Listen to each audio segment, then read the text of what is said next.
Hi friends, myself Surikan. Welcome to my show. Open your brains, catch my words. Friends, గొప్పవారి జీవిత చరిత్రల గురించి తెలుసుకుందాం. మనం కూడా గొప్పగా ఆలోచిద్దాం. Come on friends, let's begin the show. Sarvepalli Radhakrishnan. ఆచార్య పీఠానికే వన్నె తెచ్చిన మహనీయుడు సర్వేపల్లి రాధాకృష్ణన్. సామాన్య కుటుంబంలో పుట్టి అధ్యాపకుడిగా పేరొంది భారత రాష్ట్రపతి హోదా దాకా ఎదిగిన ఆయన పుట్టినరోజైన సెప్టెంబర్ 5వ తేదీని దేశమంతా ఉపాధ్యాయ దినోత్సవంగా జరుపుకుంటుంది. సర్వేపల్లి రాధాకృష్ణన్ తిరుత్తణిలో జన్మించారు. సంప్రదాయ కుటుంబంలో పుట్టి పెరిగారు. రాధాకృష్ణన్ మద్రాసు ప్రెసిడెన్సీ కాలేజీలో అసిస్టెంట్ లెక్చరర్గా కొన్నాళ్ళు ఉద్యోగం చేశారు. అప్పటికి ఆయన వయస్సు 22 ఏళ్లే. అంతకు ముందే వివాహం కూడా అయ్యింది. వివిధ పత్రికల్లో జర్నల్స్లో వ్యాసాలు రాయడం వల్ల రాధాకృష్ణన్ మంచి పేరొచ్చింది. భగవద్గీత గురించి ఆయన రాసిన వ్యాసం గురించి విని గీతా రహస్యం రాసిన బాల గంగాధర్ తిలక్ ఆ వ్యాసపు కాపీని ఒక దానిని తనకు పంపమని బర్మాలో కారాగార శిక్షను అనుభవిస్తూ ఉత్తరం రాశారు. ఎంతో గౌరవంతో రాధాకృష్ణన్ జవాబు రాస్తూ తన వాసపతిని పంపారు. తరువాత రాధాకృష్ణన్కు మైసూరు మహారాజా కళాశాలలో ప్రొఫెసర్గా ఉద్యోగం వచ్చింది. అక్కడ 2 ఏళ్లు పనిచేశాక కలకత్తా వెళ్లే అవకాశం వచ్చింది. అయితే దక్షిణ దేశానికి చెందిన వ్యక్తి మన ప్రాంతానికి రావడం ఏంటని బెంగాలీలు నిరసించారు.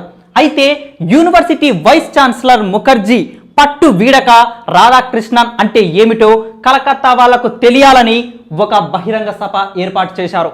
రాధాకృష్ణన్కు ఉన్న ధారణ ఆ సమావేశంలో ఆయన కనబరిచిన ప్రతిభకు ఆంగ్లేయులు అబ్బురపడ్డారు. ఆక్స్ఫర్డ్ యూనివర్సిటీలో దాదాపు 30 సంవత్సరాల పాటు ఆయన ప్రొఫెసర్గా వాళ్లకు పాఠాలు బోధించారు. ఇందుకోసం ఏడాదిలో 6 నెలల పాటు అక్కడే ఉండేవారు.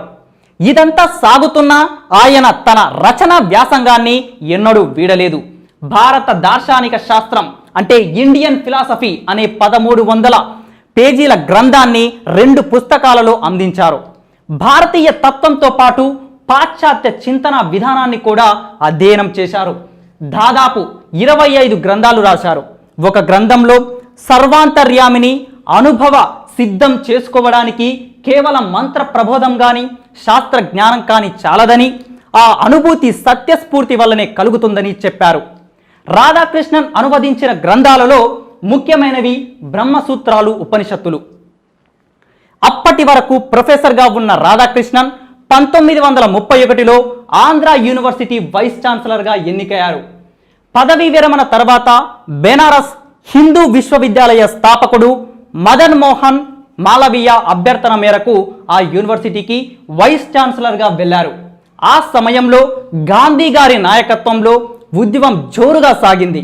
ఆ యూనివర్సిటీ రజతోత్సవాలను నిర్వహిస్తూ గాంధీని సత్కరిద్దామనుకున్నారు. దీనికి వైస్రాయ్, రాష్ట్ర గవర్నర్ ఇద్దరు ఆంగ్లేయులే అభ్యంతరం చెప్పారు. అయినా వారిని లెక్క చేయక గాంధీని ఆహ్వానించి సత్కరించడమే కాకుండా తన ఇంట్లో ఆతిథ్యం కూడా ఇచ్చారు. స్వాతంత్రం వచ్చాక రాధాకృష్ణన్ను నెహ్రూ ఉపరాష్ట్రపతిగా ఎంపిక చేశారు. 1962లో రాష్ట్రపతి అయ్యారు. రాష్ట్రపతి పదవీ విరమణ తర్వాత 8 ఏళ్లు మద్రాసులోని తన స్వగృహంలోనే ఉన్నారు. 1975 ఏప్రిల్ 17న కన్నుమూశారు.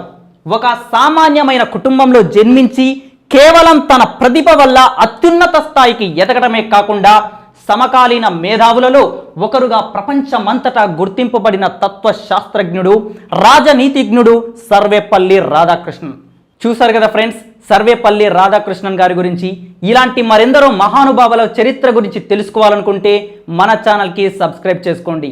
Thank you for watching. Don't forget to subscribe.